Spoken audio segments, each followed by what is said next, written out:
I'd like to see Rugg Jernigan.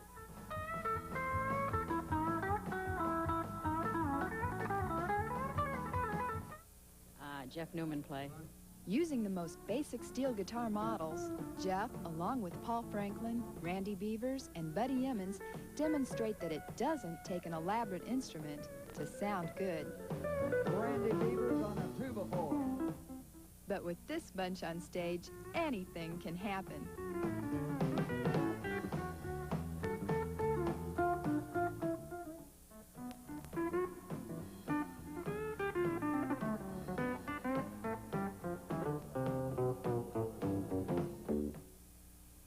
And it usually does. Years ago, when Scotty first heard the steel guitar being played a new way, he knew this was something others would want to hear. The steel guitar convention was a kind of a offspring of an idea that I had.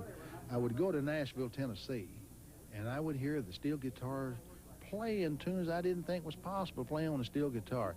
Because like everybody else, I was locked in on what I heard on record, and that's all I heard. And when I'd go down there, I'd say, wouldn't it be great if other people knew this? So I would tell people in St. Louis, when you get to Nashville, you go to this club or that club, you listen to this player, and boy, you'll hear things that you didn't dream could be played. They'd get to Nashville and maybe be a little bit timid, or maybe it was at nighttime, they didn't want to leave the motel room or whatever. So that didn't work.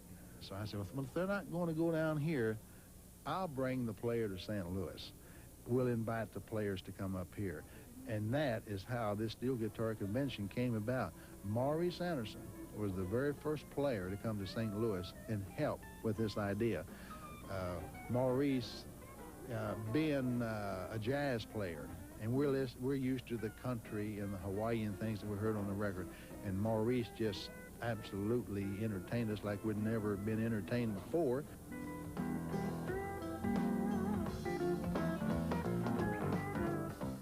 Oh, I came to see Paul Franklin play. Paul Franklin is another player who has defined another role for the steel guitar. I think a lot of the younger players, Sonny Garish and people like that, have been able to cross the barriers of pop and rock steel guitar.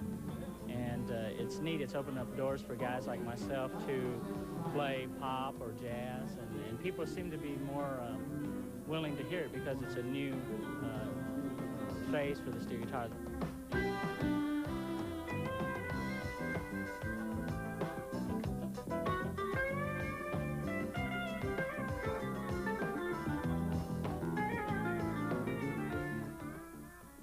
Well, people like Paul have established a place in pop music for steel. It's a unique instrument. It spans a lot of musical styles, from jazz to country and pop, of course, Hawaiian music. Being one of the most sought-after studio musicians and producers in Nashville, David Hungate is an example that good music attracts good musicians to the convention. Just top-name musicians, and there's what attracts people to come. You can see a bunch of great musicians. The biggest conglomeration of good musicians that exist in the United States.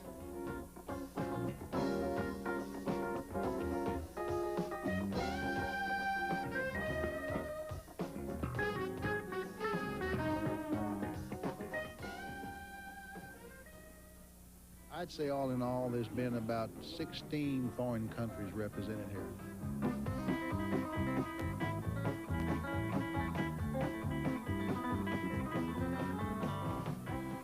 3 years ago, at the age of 13, Sarah Jory came to the convention to play in the Talent Search.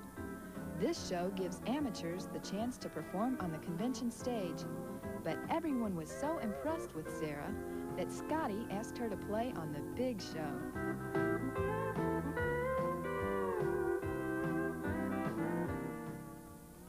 I couldn't believe it because she has all the finesse and the class of a long-time player. You know, everyone in that hall is a steel guitar fanatic, and you're on with steel players you've seen on the back of LP covers and that, who you've admired for years and that, to be in one place, and they're talking to you, you know, and you're being sort of included as one of them.